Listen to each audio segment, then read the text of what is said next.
What's up, everybody? This is the XTOOL IP616. As you recall, I have reviewed the XTOOL A30M and the XTOOL D8. This looks a lot like the D8. Okay, functions pretty much the same. Has your ports on top, your USB port for charging. This is your port to connect to the car, your auxiliary port, and then you have a power button. I'm not going to get into every single bell and whistle that this thing does because that would just be too much. Shoot, it's a scan tool. All right, so let's get into what comes with the package. This was a little different because I don't recall my D7 coming with different ports for different countries. So I think that's cool. I never use them, but you know, if you're traveling, hey, you're right, you might. And then of course it has your cable to connect to the car, and then that's it. Very nice when they come with cases. Now this scan tool runs around $370 or so. It is pretty comprehensive, has some updates. What's one thing I do love about XTOOL? All the updates. They keep these things updated. And this one has I will say outperformed my D8. Now, this is not bidirectional, and a bidirectional scan tool not only pulls information from the car, but it also can send commands to it. If you recall, you can look up here in the upper right-hand corner, see me playing around with the D8. I was making the seat move and the lights turn on and all of that from the scan tool itself. But this one just reads information. It can also program keys. It can do a lot of things that the D8 and the D7 can do. This is probably better compared to the D7 because it actually does some things the D7 can't do. And also the D7 obviously is bidirectional and can do things that this can't do. Let's go ahead and hook this up to a couple cars. I'm going to hook it up to the FJ. XTOOL was concerned that this would not work well with the FJ Cruiser because they're so rare. But it works just dandy, actually. I mean, as a matter of fact, I'm going to go out and say that this thing I haven't, my D8 didn't work this good, but we're going to also connect this to a Volvo C70. I'm trying to find a car that might have some codes going on with it. Now, the Volvo has had some issues. So let's go ahead and see what the Volvo is doing right now. So a couple things that I like about this that I noticed my D8 doesn't do. When I plug this into the car, when it's successful, it makes a little noise, a sound to let you know it's connected properly.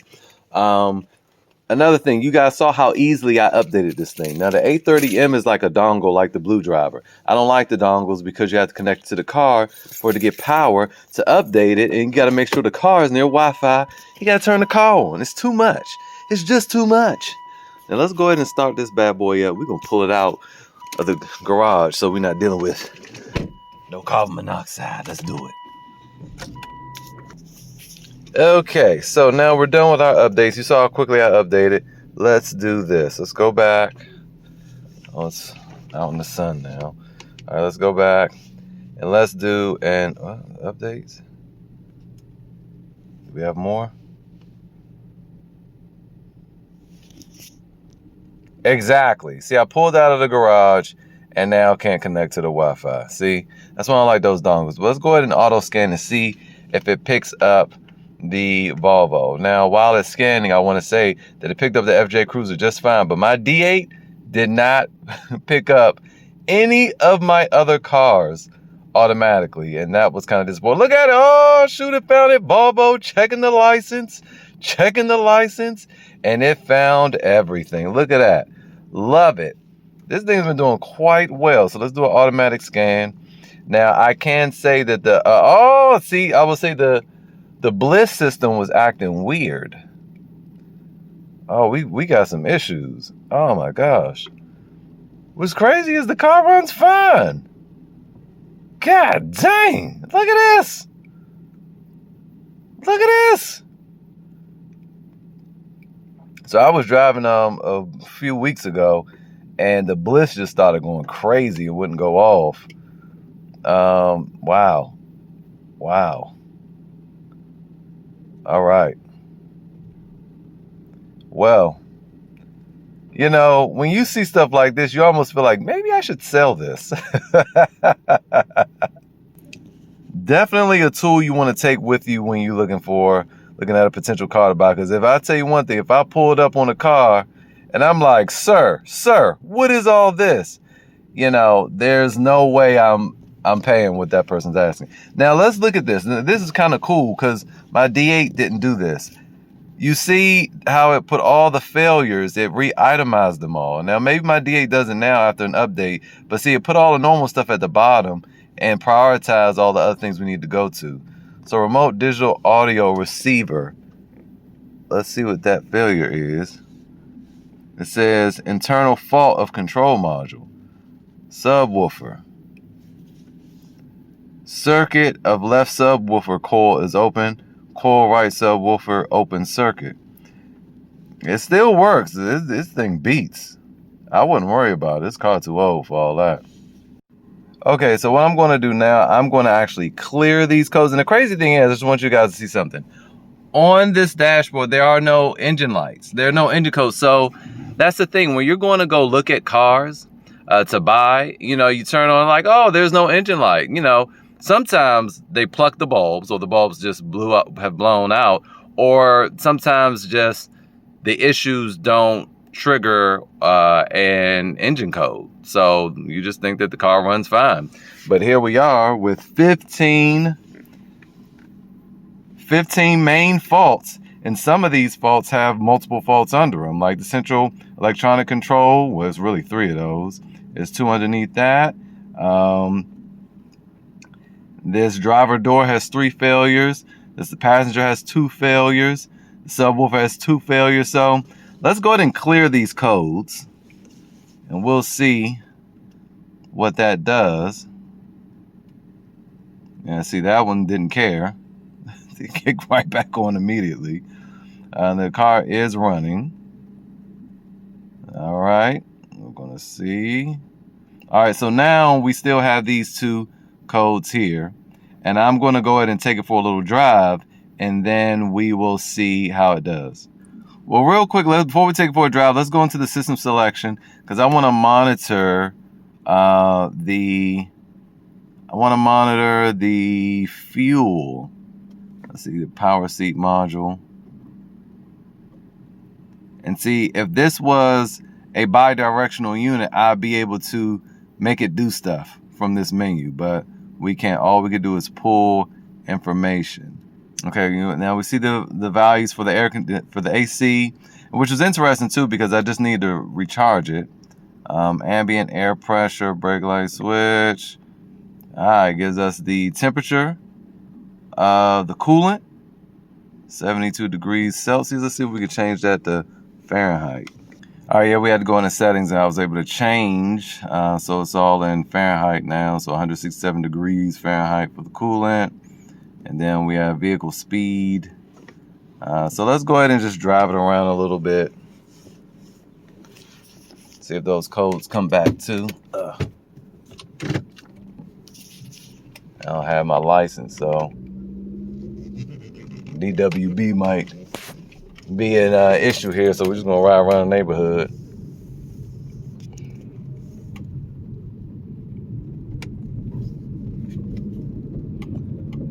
Let's see, I'm doing about 20 miles an hour now. What does it say? Yeah, all right. So the gauge is accurate. And the other wild thing is you see this car only has 64,000, basically 65,000 miles on it.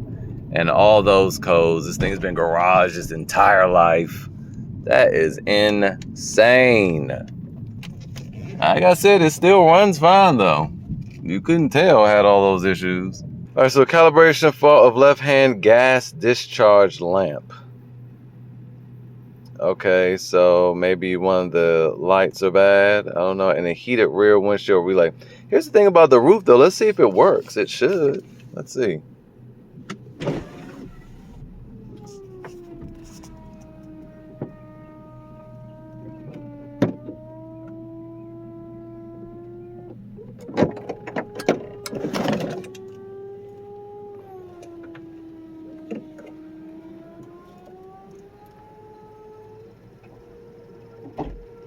works just fine. Even though it's saying there's a failure. Yeah, works just fine. Okay, now let's put it up. Let's see.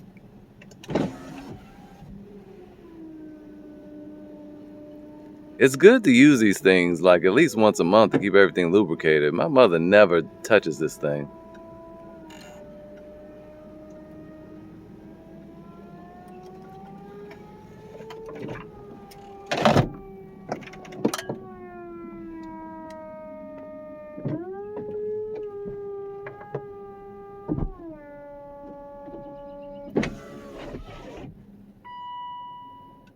We're good. Okay, well, anyway, this is the scanner, you guys. Let's go ahead and test the FJ Cruiser. All right, in the FJ, let's start her up.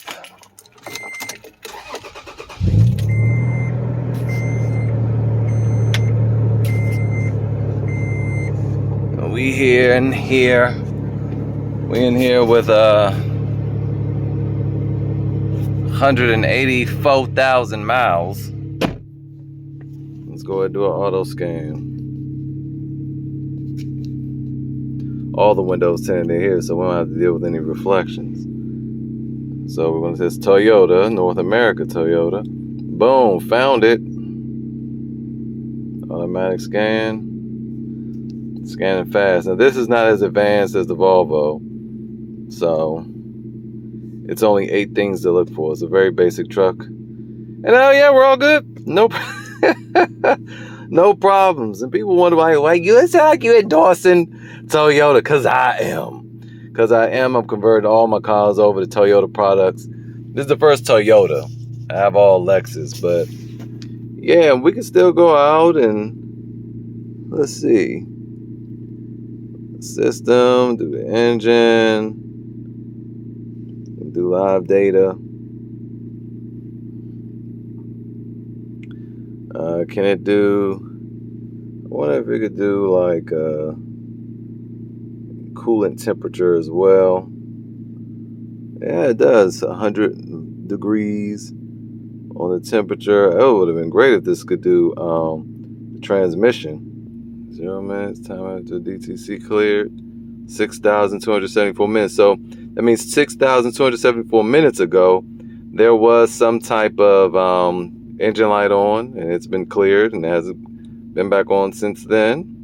Oh, look, guys, for you guys that are changing your fluid, I didn't know it has a transmission temperature. Look at that. I could have used this. Now, I probably need to use this to make sure my fluid is right, because it needs to be like 122 degrees in order to make sure that the fluid is topped off, that you don't have too much or too little, and you check that overflow tank, but that overflow cap. But anyway, this is it. I don't really have much else to say.